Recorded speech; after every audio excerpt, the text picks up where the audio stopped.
I'm Tim Herrera with the Sacramento County Office of Education with another Teacher of the Year profile. Right now we're sitting down talking with Sarah Kirby-Gonzalez with the Folsom Cordova Unified School District. Congratulations on the honor. Thank you. It's an honor to be here with you today. Well, tell us a little bit about yourself. Tell us where you teach and what you teach. Okay.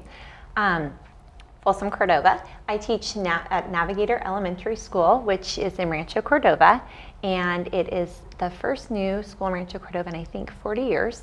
We're at our 5th year right now, and I teach 5th grade. I teach every subject, but I kind of specialize a little bit in writing. I am a writing consultant with the Area 3 Writing Project, and also in social studies. I've done Teaching American History grant and some workshops over on the East Coast. Oh, so you really try to focus on improving writing skills for students at that age. How important is it to do that? Well, when I first started teaching, I was actually told to worry about teaching language arts and to worry about teaching math because those are what were tested, and to worry about writing a little bit later. And as I started to really start reading the research on writing, I saw how valuable it was and how when students are writing, you can help them think through writing and you can help them in every subject to grow.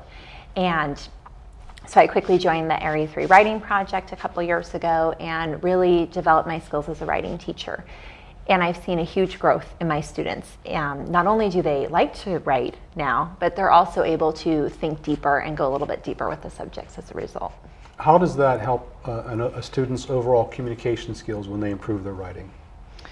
Well, they're going to use any variety of genres in their just day-to-day communication, from right now maybe text messaging with friends that we're working on to writing a quick email, and it helps them absolutely in terms of being able to express themselves, whether it could just be how they're doing with their weekend to a friend, or whether it's a persuasive letter to a senator or to maybe a fast food restaurant about having healthier choices. So we talk a lot about using different genres so that they're able to see the value of writing in many, many different ways, job applications, things like that. So they know that it's really a foundational skill for writing skills. Absolutely. Now, how many years have you taught? This is my 7th year on Monday. 7th year? Yeah. Oh, congratulations. Thank you. So in that amount of time, I mean, it's not an enormous span of time, but it's a long time still. Have you seen some big changes in education just in that amount of time that you've been in the classroom? Yeah, I have. When I first was at Sac State talking about the liberal studies degree and then credential, I was told, we really need you. We need teachers right now in our classrooms, and hurry up and finish up. And I got a job, but it was a little bit harder than I thought.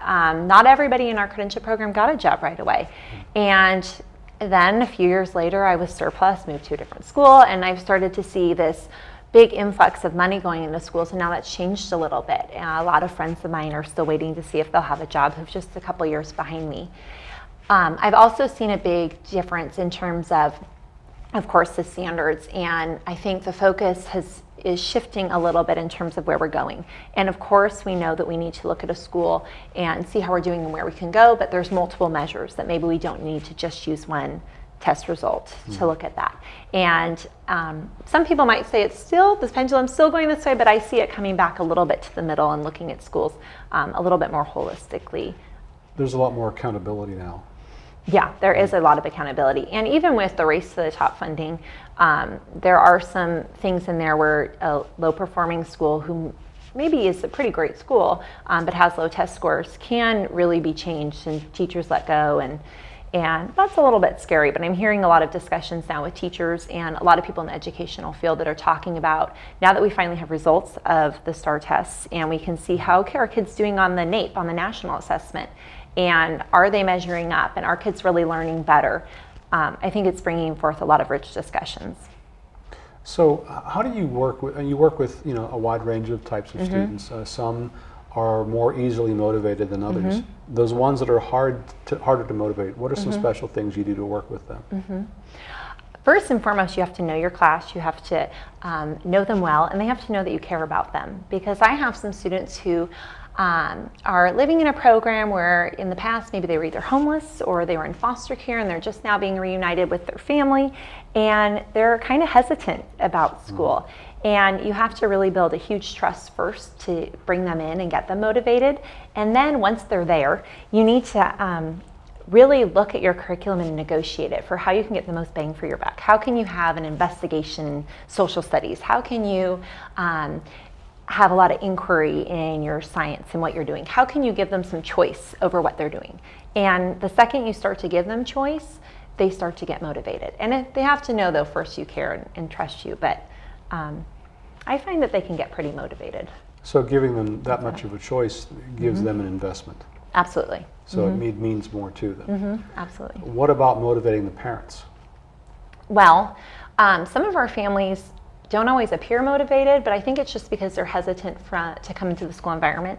Maybe they were in special education as a child, and special education looked very different back when they were kids than it does today. Maybe their education level isn't very high. So the first thing I do is have them have an assignment where they tell me about their child and their strengths and their weaknesses, and I bring them on as a team and let them know that I value their opinion. And then I've done some family learning nights at my school. And I think the best way to get some of those reluctant parents on is to ask them to bring some food, because they might not be so scholarly, but they can cook a really great enchilada. And so if you ask them to bring a little bit of themselves in, they're going to be a little bit more motivated to come in. And once they're there, giving them the skills they need to do some learning at home and have fun with it at home. And so we can take the learning throughout the summer. We don't have summer school right now in our district for our struggling students because of money issues. So we can get our parents on board and help them with it. And I think they just need to know that we care about them and that we're a team and that I'm no better than they are. We're all in it together. You've talked a lot about the importance of the relationship with the teacher and the student and the teacher and the family. Yeah, absolutely. It's key. Absolutely. It's very Why does it important. make a difference so much? Well, for example, I have a student that I was working with for a year, and I looped up with him, and he made huge growth. He was enrolled in the program for students who had recently been homeless, and at first he was having a lot of difficulty knocking over desks, defiant behavior. He was on the verge of expulsion, and we had to work really hard together. I had to get his trust, and he had to gain mine and get the parent involved. And now he's not in my room anymore. He had to move.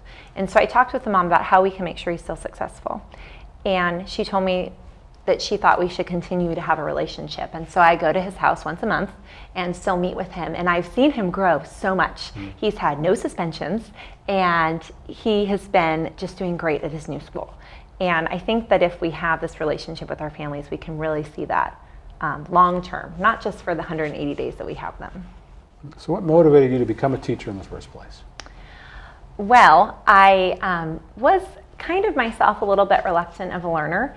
I was young for my grade level, and they had talked about maybe holding me back a year, and my dad said, no, not my daughter. And it was hard for me. School was hard for me, and both my parents have earned their doctorate, and I would look at them and I was really intimidated by them, and I thought that I didn't have the skills to be as successful as they were. So slowly, and I didn't have teachers who were credentialed, and I didn't know how to ask for help, but slowly I started to really build my academic confidence.